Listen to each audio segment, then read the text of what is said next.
지난번 방송했었을 때가 아마 이즈음이었을 거예요. 이즈음이었을 거고. 그래서 이때 가격이 고점까지 올라왔다가 내려왔다가 올라왔다 내려왔다 하면서 이제 고점 낮아지고 저점 올라오는 삼각수렴 모습처럼 보인다. 한 번 더 상승할 거라고 생각을 하고 있고, 한 번 더 올라오면 숏을 쳐서 수익을 볼 거다. 그래서 이거 말고는 딱히 세우는 전략이 없다 라고 말씀드렸는데 정확하게 분석이 틀렸죠. 그러니까 여기가 삼각수렴이 나와서 다음 파동이 진행된다는 거는 여기가 상승파동 나오다가 4파동이라는 거고, 5파동 나오면 이제 마지막 상승하고 조정이 끝나서 내려간다는 생각이었거든요. 근데 분석이 완벽하게 틀렸고 계속해서 가격이 올랐어요. 여기서 정말 약조정이 있었는데, 조정이라고 해봤자 16,500에서 15,600이니까 한 900달러 정도, 8,900달러 정도 조정이 있긴 했지만 제가 생각했던 조정의 크기는 한 이 정도의 조정의 크기였거든요. 근데 전혀 분석이 틀렸습니다. 시간봉을 볼게요. 저 같은 경우는 원래는 제가 기다렸던 자리가 이제 여기 숏자리였거든요. 여기 숏자리였는데 이렇게 충분히 횡보하면서 RSI 시키고 그 다음에 볼륨 빠지면서 가격 수렴 시킨 다음에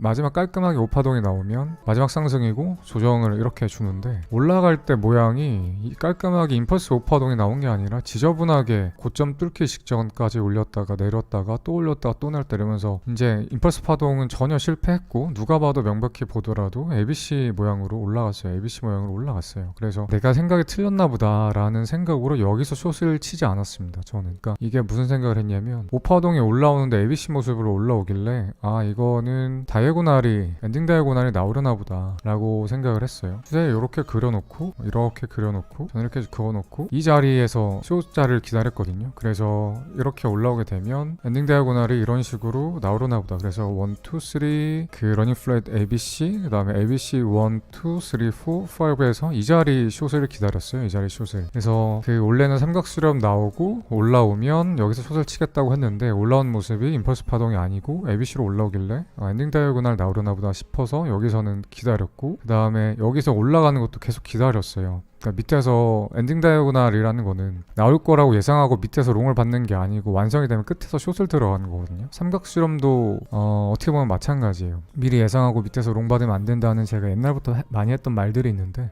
그런 거랑 비슷한 거고, 이 엔딩 다이아고날도 그렇고 삼각수렴도 그렇고 이런 건 패턴이거든요. 이런 패턴이라고 하는데, 예상하고 미리 들어가는 게 아니고 패턴이 완성되면 그때 들어가는 거거든요. 그래서 완성되는지 보고 1, 2, 3, 4, 5 완성되는지 보고 여기서 숏을 들어갔는데 어디부터 들어갔는지 정확히 기억 안 나는데 지정가로 한 16,600, 700 이 정도부터 받기 시작했고, 제가 지정가 걸어놓고 체결된 거 보고 그날 그저께 저녁에 밤새 술을 먹었는데 결국에는 18,000을 넘겼더라고요. 그러면서 제가 지난번에 20만 달러 한 잔고가 21만이었나 22만이었나 정확히 기억 안 나는데, 제가 또 출금하고 소액만 남기고 출금한다고 했잖아요. 그래서 그때 제가 정확하게 5,000달러만 남기고 출금을 했어요. 5,000달러만 남기고 출금을 했고, 평소 같으면 최소 1만 달러를 남기고 아니면 한 2만에서 3만 정도 남기거든요. 제가 했던 방송 보시면 아시겠지만. 그래서 이제 1만 달러나 2, 3만 달러 남긴 걸로 다시 매매해서 10만 달러 찍으면 10만 달러 출금하고 한 1, 2만 남기고 1, 2만 가지고 또 10만 찍으면 또 출금하고, 이걸 계속 반복하는 사람이거든요, 저는. 근데 이번에 이상하게 느낌이 굉장히 쎄하더라고요. 느낌이 쎄해서 5,000달러를 남겼거든요. 이게 느낌이 쎄하다는 거는 한번 뭔가 내가 크게 분석이 틀려서 크게 한번 계좌가 부러지겠다라는 촉이 딱 와서 그때 5,000달러만 남기고 출금을 했던 거였고, 이때 그리고 5,000달러밖에 안 남겼기 때문에 내가 한번 풀베팅을 하고 틀리면, 원래 평소 같았으면 여기서 손절을 쳤거든요. 그러니까 이렇게 엔딩 다이아고날 나오고 조정 받을까 하다가 위로 올라가는 거는 이미 패턴이 깨졌다는 거니까 칼같이 여기서 손절을 쳤어야 돼요. 그러면 손절이 크게 안 나갔을 텐데 여기 와 있더라고요. 그래서 결론적으로 설명이 길었는데 5,000달러는 청산이 나갔습니다. 한 최근 1년간 청산당한 기억이 없는데 5,000달러가 청산이 나가서 지금 잔고가 360달러 남았어요. 그러니까 5,000달러 중에서 4,700달러가 나갔다고 보면 됩니다. 그러니까 대략 봐도 손해가 90%가 넘죠. 그러니까 청산이나 마찬가지라고 생각하시면 돼요. 그래서 제가 너무 좀 안일하게 생각하지 않았나, 이 자리가 끝이라고 너무 단정적으로 지었고, 그리고 사실 위에다가 술을 먹을 거면 사실 포지션을 안 들고 먹어야 되거든요. 그러니까 이게 사실 제 매매 원칙 중에 하나예요. 운전 중이거나 식사 자리 같은 자리가 있어서 매매에 온전히 집중하지 못하면 포지션을 절대 잡지 않는다가 제 매매 원칙 중에 하나거든요. 근데 이때 매매 원칙을 깨고 술을 거하게 먹었더니 역시나 청산이 나갔네요. 사실 원래는 여기서 진짜 손절이 나갔어야 돼요. 차트를 보고 있었으면 진짜 여기서 분명히 손절을 쳤을 텐데, 이날 그냥 어차피 여기 마지막 자리다 싶어서 이 쪼가리밖에 없는 360달러 잔고를 보여드리는 건 매매 원칙 어기고 행동하면 아무리 뼈가 잔뼈가 굵은 저라도 이렇게 계좌가 다 삭막하게 황량하게 다 줄어든다, 이런 것들을 좀 보여드리고 싶어서 일부러 입금 안 했어요. 항상 초보분들, 중수분들도 조심하셨으면 좋겠고, 다른 고수분들도 이제 제 방송을 보시는 분들이 있을지 모르겠는데, 그냥 한번 나사 풀리면 이렇게 되더라고요. 여기 고점 찍고 나서부터가 중요한데, 이제 분석 이야기 할게요. 최근 모습 봤을 때 여기 누가 봐도 수렴이에요. 누가 봐도 수렴이고, 고점 저점 계속 위폭이 줄어들고 있죠. 고점 계속 낮아지고 저점 올라가고 볼륨 빠지고 있고, 누가 봐도 삼각수렴이거든요. 그래서 상승하다가 나온 삼각수렴은 다음 파동이 끝파동일 경우가 진짜 많아요. 거의 한 90% 이상. 그래서 올라가다가 삼각수렴 나오면 다음 거 마지막 올라왔었을 때 숏치면 눈 감고 숏쳐도 한 90% 확률로 숏을 먹거든요, 대부분은. 이거 제 방송 보면서 매매했던 사람들은 항상 알 거예요. 4파에서 삼각수렴이 그렇게 많이 나온다는 거. 5파 나오면 숏치면 거의 먹는다는 거. 그러니까 딱 한 번 있었어요. 무슨 경우냐면 상승하다가 삼각수렴 나오고 상승하지 않고 그냥 내려간, 그러니까 상승하지 못하고 그냥 내려간 경우가 딱 한 번 있었는데, 그게 작년에 있었어요. 작년에.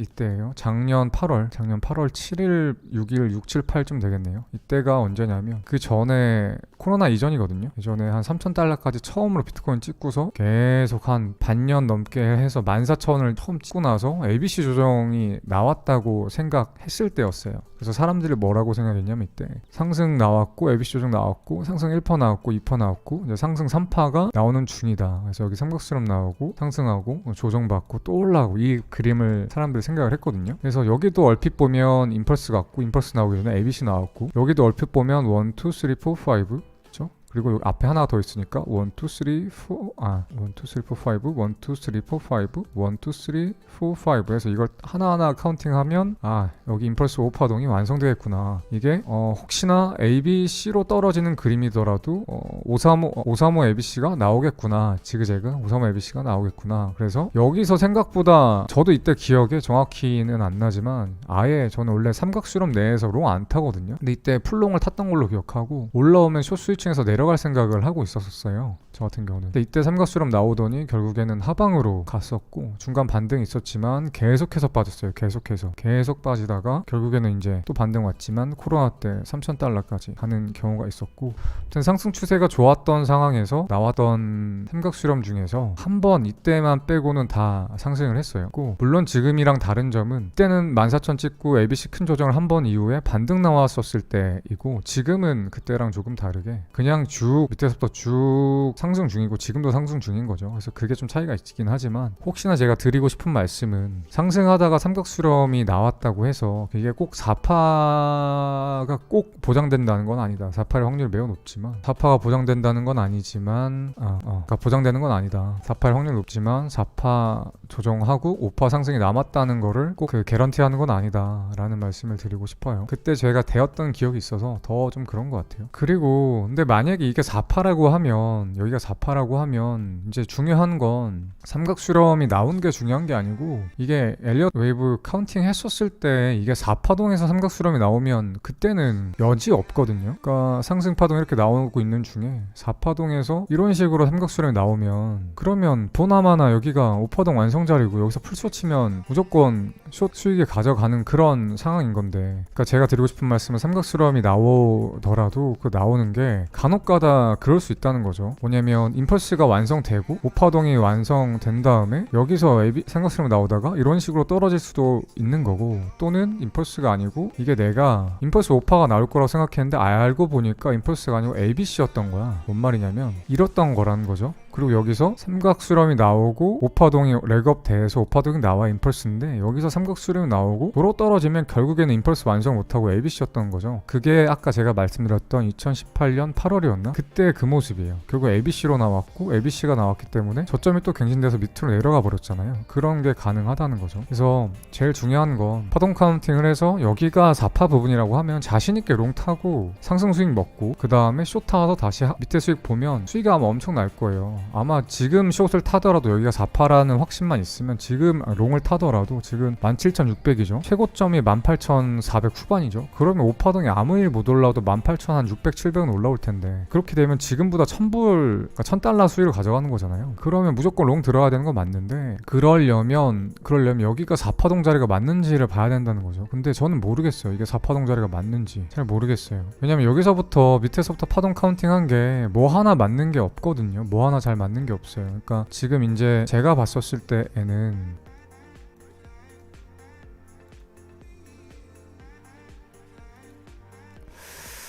만약에 이거를 그러니까 사람들마다 파동 카운팅 하는 게 다른데 A, B, C, D, 2, 3, 4, 5인데 여기 이제 5파동이 연장돼가지고 이렇게 보는 사람이 있어요.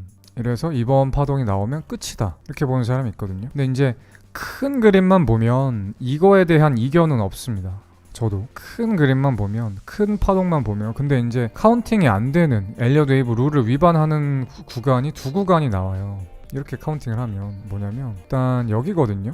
3의 5파동 여기가 임펄스 파동이 안 나와요. 여기가 그냥 이거를 뭐 이런 식으로 ABC 파동을 카운팅하면 이게 이렇게만 보면 5파동이겠지만 그렇지 않고 4파 이렇게 밑에서부터 카운팅하면 그냥 ABC로 올라간 거거든요. 그 다음에 또 이제 석연치 않은 부분이 이 부분 여기 1파동 나올 때도 이게 임펄스로 나왔다고 보기가 힘들어요. 지금 4시간 봉이지만 이 부분을 한 30분 봉으로 볼게요. 여기거든요. 그러니까 여기서부터 여기까지를 한 파동을 보는데 여기를 임펄스가 나왔다고 1, 2, 3, 4, 5 이렇게 보기가 힘들어요. 이 부분을 그렇게 보기가. 그래서 이 부분이 임펄스가 아니라는 점 그런 점들을 비춰 보았었을 때 그러니까 여기 그러니까 지금 맞지 않는 부분이 한 두 군데 정도 있거든요. 여기도 1, 2, 3, 4, 5 여기는 임펄스가 맞아요. 근데 밑에서부터 2파동 있죠. ABC 올라왔던 게 있죠. 그래서 이것 때문에 여기가 맞지 않고 그 다음에 여기도 이 부분이 맞지가 않아요. 임펄스를 굳이 여기는 여기는 이제 억지를 좀 부리자고 하면 여기가 이제 리딩 다이고날이 나온 자리라 1, 2, 3, 4, 5, 1, 2, 3, 4, 5 하면 여기는 어떻게든 임펄스라고 볼 수 있어요. 그런데 여기는 좀 여지가 없거든요.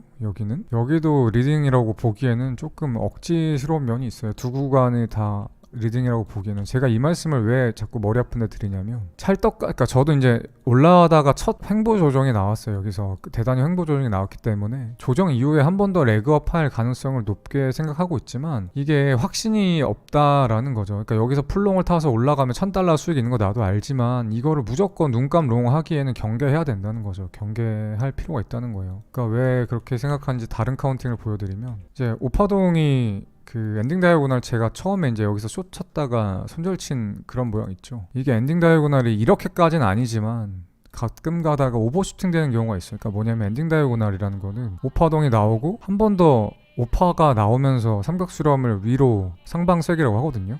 상방쐐기 이런 패턴을 그리고 1, 2, 3, 4, 5 5번 진동 운동을 하면 밑으로 푹 꺼지는 패턴이에요. 근데 일반적으로 이런데 간혹가다 위로 오버슈팅 했다가 밑으로 내려온 경우가 간혹가다 있거든요. 오버스로우 하는 오버슈팅 하는 그런 경우이지도 않을까라는 생각이 들어요. 그렇게 되면 결국에는 4, ABC 1, 2 ABC 3, 4, ABC 5거든요. 이러면 다 나온 거예요. 그러니까 이러면 해석이 되는 게 보시면 이러면 중간에 문제가 안 돼요. 왜냐면 여기도 ABC A고 B고 ABC A, B, C거든요. 물론 C 웨이브가 이렇게 길게 잘 안 나오긴 하는데 추세가 좋아서 파동이 크게 나왔다고 생각하면 불가능한 게 아니에요. 그리고 여기도 그렇게 보면 ABC 파동이고 떨어질 땐 당연히 ABC고 여기도 떨어질 때 ABC였고 올라갈 때도 결국에는 AB, C였고 마이너 파동도 AB, C였다고 하면 훨씬 더 깔끔하거든요. 중간에 파동 카운팅하는 게 틀린 부분이 안 나와요. 단순히 이게 추세가 좋아서 5파동이 길게 나오면서 마지막 오버슈팅 됐었다. 엔딩 다이고 위 부분이 보통 여기 맞고 떨어지지만 오버슈팅 됐었다라고 해석을 하더라도 무리가 크게 없다는 거죠. 그 말은 이미 상승 추세가 다 나왔다는 거고 그러면 한 번 더 상승이 없다는 거고 여기서 롱 타고 있다가 작년 그냥 생각 없이 무조건 눈감롱 타고 있다가 작년 아까 말씀드렸던 8월처럼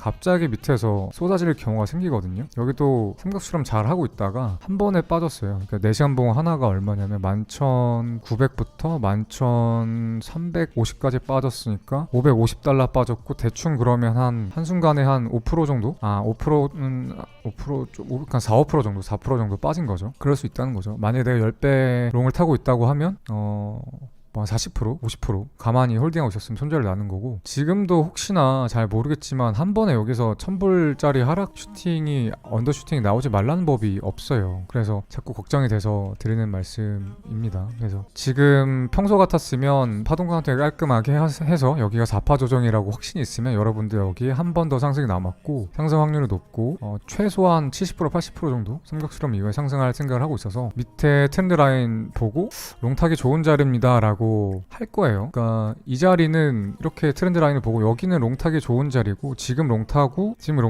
밑에 트렌드 라인 뚫리면 손절하세요. 왜? 여기가 4파 자리가 맞다라고 하면 올라갈 확률이 훨씬 높죠. 한 7대3, 최소한 7대3, 높으면 8대2 정도. 더군다나가 손익비를 생각해 보더라도 손절은 이만큼이고 익절은 이만큼이면 손익비가 딱 봐도 한 4대1, 5대1 나온 자리면 확률도 높고 손익비도 이렇게 좋은 자리면 들어가세요 라고 할 텐데, 분석이 완벽하게 안 됐기 때문에 여기가 꼭 4파라는 보장이 없기 때문에 무조건 롱 타세요. 삼각수렴 이후에 상방으로 이탈해서 5파동 나옵니다 라고 말씀을 못 드리겠어요. 그리고 또 일단은 뭐 한 번 더 렉업이 남은지 안 남은지 모르겠지만 보시면 아시겠지만 볼륨이 되게 중요하거든요. 이때 여기에서 이렇게 코로나 때 볼륨이 여기서 많이 터졌기 때문에 매집이 싸게 됐기 때문에 계속 오를 수 있었던 거예요. 여기서 물려있던 사람들이 죄다 밑에서 던져줬기 때문에 볼륨을 많이 저가에 매집했기 때문에 위에 올라왔었을 때 여기 물린 사람들이 손절 물량을 내놓지 않으면서 저항이 없으니까 편하게 올리는 거죠. 어쨌든 볼륨의 중요성을 말씀드리기 위해서 올해 코로나 때 저점 말씀을 드린 건데, 올라가면서 점점 볼륨이 는다는 건 슬슬 힘들다는 거거든요. 그러니까 볼륨이 늘지 않고 일정하다고 전제 조건을 달아볼게요. 볼륨 늘지 않고 전제 조건이 일정하다. 그렇다 한들 예를 들어서 내가 세력이야. 매일 한 1억 달러씩 돈을 투입해. 그러면 내가 이거를 1000만 원짜리에 1억 달러를 투입해서 올리는 거랑 2000만 원짜리에다가 1억 달러를 투입해서 올리는 거랑 이게 2배 더 무겁죠. 그러니까 올릴 수 있는 게 절반밖에 안 된단 말이에요. 같은 가격을, 같은 돈을, 에너지를 쏟아 부어도 가격이 올라가면 올라갈수록 덜 올라요. 왜? 몸무게가 무겁기 때문에. 그런데 그럼에도 불구하고 거래량이 좀 올라가면서 줄어준다고 하면 부담이 줄겠죠. 근데 반대로 올라갈수록 올리기 힘들어요, 가격이라는 건. 그런데 볼륨도 늘어버리면 좀 이제 슬슬 힘들어진다는 거거든요. 근데 최근에 보시면 아시겠지만 볼륨이 늘고 있어요. 볼륨이 늘고 있는 추세라, 물론 볼륨이 늘었다고 해서 바로 뭐 하방 추세가 나온다는 거 아닌데, 어딘진 모르겠지만 계속 이런 상태로 볼륨이 늘면서 올라간다라고 하면, 가격도 계속 올라간다라고 하면 곧 그 빅 조정이, 큰 조정이 나올 거라는 거죠. 그래서 볼륨도 좀 신경을 쓰셨으면 좋을 것 같고, 제가 최근에 한 달 전 정도부터 CME 선물거래소 차트를 굉장히 유심히 보기 시작했거든요. 그러니까 티커는 BTC1 CME 선물거래소예요. 옛날에 한 작년 정도만 하더라도 CME 선물거래소의 거래량이 너무 적어서 거의 비트코인 시장에 영향을 미치지 못할 정도였거든요. 그랬는데 요즘은 거래량이 진짜 많이 늘었어요. 그래서 지금 코인마켓캡에는 당연히 이거는 CME 선물거래소라서 등재가 안 돼 있죠. 일반 거래소, 암호화폐 거래소가 아니기 때문에. 그런데 물량만 비교하면 지금 한 1등, 2등 정도 다툴 정도 돼요. 그러니까 바이낸스가 압도적으로 선물거래량 1등이고 2등이 요새는 좀 바뀌어가지고 뭐 후오비 글로벌 이런 거 같은데 한 2순위 정도 돼요, 지금 대충. 조금 있으면 좀 더 이제 기관들이 많이 선물을 이용하면 CME에서 그러면 1위까지 올라올 거예요. 어쨌든 선물 시장에 미치는 영향이 매우 크다. 이제는 작년과 다르다라는 걸 말씀드리고 싶고, 파동 카운팅 할 때 전에 이제 저점이 달랐던 구간이 있거든요. 그러니까 예를 들면 바이낸스는 저점이 여기고 CME는 여기인데 이게 한 끗 차이가 다른 건데 굉장히 다른 결과를 카운팅할 때 불러일으키거든요. 상승한 게 ABC였냐 아니면 저점이 여기여서 임펄스 상승이었냐, 이거 차이가 주요한데 CME가 저점이었던 게 맞았고, 그 다음에 항상 이번에 올라갈 때 특징을 보면 CME의 프리미엄이 한 200달러에서 300달러 정도 계속 껴있었어요. 그러니까 그 말은 CME가 주도한다는 게 맞아요. 그러니까 거래량이 많이 는 것도 맞는데 계속해서 먼저 올리고 가격도 항상 높게 형성된 거 보면, 프리미엄이 형성된 거 보면 CME가 주도했던 게 맞다고 생각이 들어서 이제 최근부터는 차트 분석할 때 현물거래소나 선물거래소 차트가 바이낸스를 많이 보는데 CME 차트를 굉장히 유심히 보고 엘리어트 그 카운팅도 CME 선물 거래소 차트에 굉장히 많이 대입하는데 시간을 할애하려고 하고 있습니다. 어쨌든 그런 상황이고, 가끔 이제 CME가 휴장이 있어서 토요일 일요일 동안 그러니까 주말에 안 돌아가죠. 그래서 그때 비트코인이 심하게 올라가거나 떨어지면 그러면 카운팅이 달라지거든요. 두 거래소가 최근에 2주 연속 그랬었고, 주말마다 1월마다 그랬었는데, 카운팅 하실 때 혹시 헷갈리시면 CME 선물 거래소 티커가 BTC1 느낌표니까 여기도 한번 같이 차트를 보시면 좋을 것 같아요. 이 CME 선물 거래소 차트를 본다고 하더라도 비슷한 점이 있어요. 여기를 이렇게 수렴으로 본다고 하더라도 여기가 첫 임펄스 파동이 한 파동이 나왔거든요. 그래서 좀 큼직하게 본다고 했을 때 1, 2, 3, 4 이제 뭐냐면 이게 연장이 2번 일어난 건데 이것도 흔치 않은 경우라 뭐 이렇게 가능한지 모르겠지만 지금 한 파동이 더 남았다고 보려면 이거밖에 없어요. 뭐냐면 1, 2, 3, 4, 5파동이 나오는 건데 1, 2, 3, 4 이러면 연장이 일어난 거잖아요. 그게 또 한 번 재연장이 일어나서 1, 2, 3, 4, 5 그러니까 5파동이 또 연장이 난 거거든요. 그래서 이거를 레이블을 하면 이렇게인데 5파동이 1, 2, 3, 4, 5 되는 거고 5에 5가 또 연장돼서 1, 2, 3, 4, 5거든요. 근데 이래도 카운팅이 안 맞는 부분이 분명 있어요. 여기가 카운팅이 안 돼요. 여기가 정확히는 여기가 어쨌든 뭘로 보건 여기를 임펄스로 봐야 되거든요. 이 구간이 임펄스가 안 나온다. 뭐 이렇게 대충 하면 되지. 대충 한 파동 같은데 대충 하면 되지. 왜 굳이 이걸 내부까지 쪼개가지고 ABC냐 임펄스냐 이걸 보려고 하냐라는 생각이 의문이 드실 수도 있어요. 아직 초보라면. 그런데 대충 이렇게 카운팅하면 거의 틀리더라. 이거 임펄스는 반드시 임펄스고 ABC는 반드시 ABC더라. 결론적으로 지나고서 보면. 대충 분석하는 다른 유튜버나 뭐 오서들 있을 거예요. 트뷰. 걔네들 정확도 보세요. 얼마나 소름 돋게 많이 틀리나. 대충 분석하면 걔네들은 지가 실매매를 잘 안 하니까 대충 분석하고 던져줘도 상관이 없어요. 근데 우리는 실매매 하는 사람이잖아요. 대충 분석해서 한 번 틀리면, 특히 이렇게 추세가 좋을 때 한 번, 변동성이 좋을 때 한 번 삐끗하면 계좌 3분의 1 토막 반토막은 우습거든요. 그래서 조금 이렇게 내부 파동까지 예민하게 좀 보려는 경향이 있고, 왜 이렇게까지 집착하나 생각할 수도 있지만 원래 집착을 해야 돼요, 트레이더는. 아무튼 그리고 아까 말씀드렸던 거 중 이제 CME 갭 말고 CME 프리미엄이 계속 있었거든요. 200달러에서 300달러. 근데 지금은 CME 프리미엄이 거의 없어졌어요. 지금 바이낸스 17,715고 CME는 지금 리얼타임인데 17,730달러라서 한 10달러, 15달러는 프리미엄도 아니거든요. 약간의 괴리 정도로만 보시면 되는데, 이제는 저는 그렇게 생각해요. 이걸 어떻게 생각하냐면 이전 단계에서는 프리미엄을 주고 살 만큼 매력적이었다는 거죠. CME 선물 거래소를 이용하는 사람들에게는 나는 일반 거래소를 사용하지 않지만 나는 CME 선물 거래소를 이용하는 누구? 일반인이 아니죠. CME 선물 거래소는 대부분 기관 투자자를 많이 이용하죠. 그래서 기관들인데 이전에 내가 올라갈 게 엄청 불리시하게 올라갈 거 알고 있어. 그러니까 어차피 조정 주기 힘드니까 떨어지면 사면 좋은데 그러지 않으니까 그냥 지금 시장가로 살래 하다 보니까 계속 프리미엄이 200달러, 300달러 껴 있었던 거였거든요. 그랬는데 갑자기 프리미엄이 이제 올라와서 없어졌어요. 여기서부터 여기 횡보하면서부터 이제 더 프리미엄 주고 살 만한 가격이 아니라는 거죠. 이 말의 의미를 저는 이렇게 생각해요. 끝물이다. 상승 끝물이다. 왜냐면 이 시장을 주도했던 사람들이 저는 이제 CME가 주도했다고 생각하고 있어요. 최근 이 상승을 주도했던 사람들 더 이상 프리미엄 주고 살 돈은 아니다. 그리고 올라와서 거래량이 터지고 있고 슬슬 무거운 게 보여진다. 그러면 어쨌든 슬슬 끝물이다라고 생각을 하고, 개인적으로는 그래서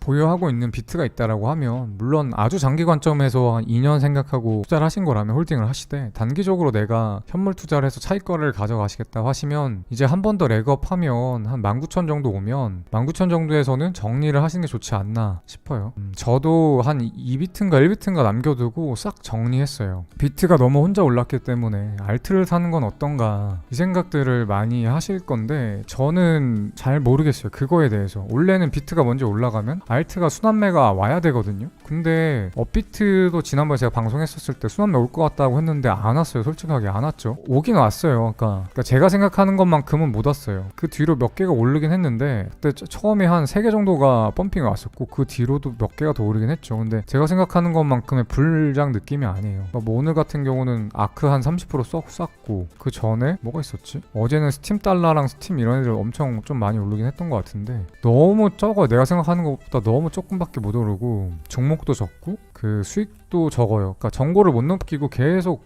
애들이 다 전고 있죠. 저항받던 자리에서 다 저항받고 다 내려오더라고요. 뭐 하나가 뚫고 주도주처럼 날아가던 애가 하나도 없어요. 그래가지고 순환매 느낌이 안 들고, 그 다음에 바이낸스 주요 알트들 보더라도 이게 제 눈에는 뭐 이더도 마찬가지긴 한데 몇 개의 주요 알트들을 좀 살펴볼게요. 이게 모습이 이렇거든요. 모습이 이래요. 이래가지고 물론 이 추세가 꼭 이어지라는 법은 없어요. 근데 일단 하단 추세는 완벽하게 세 포인트를 지켜줬고 컨트롤 C에서 컨트롤 V 한 건데 지켜져가는 모습인 것 같거든요. 아직까지는. 그 다음에 코로나 때 쭉 상승하고 조정 준 다음에 재상승하셨을 때 임펄스 파동이 안 나와요. ABC로에 꾸역꾸역 올라가고 있다는 거는 결국에는 이럴 가능성이 되게 높다는 거예요. 이럴 가능성이 있다는 거예요. 그러니까 비트가 한번 빠질 때 알트가 더 심하게 빠지면 이럴 가능성이 있다는 거고, 그 다음에 뭐 아까 조금 전에 제가 링크 물어보셨는데 링크도 사실 진짜 많이 오르고 진짜 많이 조정도 했어요. 한 20달러에서 7달러까지 조정 줬으니까 반토막도 더 났죠. 이 정도면 조정했다고 보여지는데 올라갈 때 모습이 이렇게 올라가가지고 이 조정이 끝난 게 맞나라는 생각이 자꾸 들어요. 그러니까 이것도 여전히 이럴 가능성이 있다는 거죠. 뒤2는 보지 마시고 이렇게 ABC만 생각하세요. 이럴 가능성이 있다는 거고, 뭐 주요 알트 차트들 돌려보신 분들 다 알겠지만 다 비슷해요. 네오, 에이다, 뭐 리플도 마찬가지고. 그래서 제 눈에 좋아 보이는 메이저 알트코인이 하나도 없어요. 진짜 단 하나도 없어요. 비트가 좀 빠지면, 그러니까 비트가 급락이 아니고 오히려 상승하다가 비트가 조금씩 그러니까 횡보하면서만 빠져도, 이렇게 너무 급락만 안 나고 횡보하면서만 빠져도 알트들이 막 날뛰거든요. 가격이 실제로 이때도 아마 그랬을 거예요. 작년 그 8월에 14,000 찍고 여기 이 구간에서 알트들 좀 올랐어요. 이 구간에서 올랐었는데 아닌 것 같아요. 아닌 것 같아.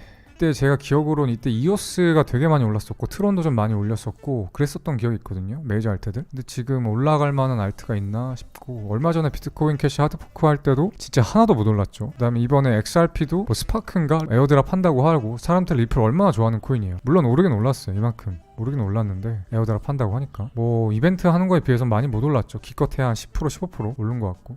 그래서 개인적으로는 지금 이제 아까 말씀드린 것처럼 비트도 저는 다 팔았어요. 한 번 더 상승하면 그때 나머지 진짜 1점 몇 비트까지 싹 다 정리할까 말까는 고민을 해봐야 될 것 같은데, 아무튼 뭐 많이 오를 만큼 올라와서 더 이상 욕심내는 건 좀 그런 것 같고, 알트들을 보더라도 차트적으로는 좋아 보이지 않아요. 차트적으로 좀 좋아 보이면 이제 비트 오를 만큼 올랐고 비트가 약조정 주면서 알트 순환매 펌핑 오겠다 싶어서 알트를 지금 미리 매수하면 좋지 않을까라고 생각을 하고, 뭐 다른 유튜버, 누구라고는 말 안 할게요. 하여튼 뭐 유튜버들은 이제 좀 강하게 추천하시는 분들도 있는데 저는 좀 회의적입니다. 저는 좀 회의적이에요. 아직 살 때가 아닌 것 같아요. 제가 너무 그동안 비트 2년 동안 상승장이 없었어서 너무 이렇게 조금 보수적으로 안정적으로 시장을 바라보려고 하는 건지는 모르겠는데, 그렇게 길이 들었다고 해야 되나?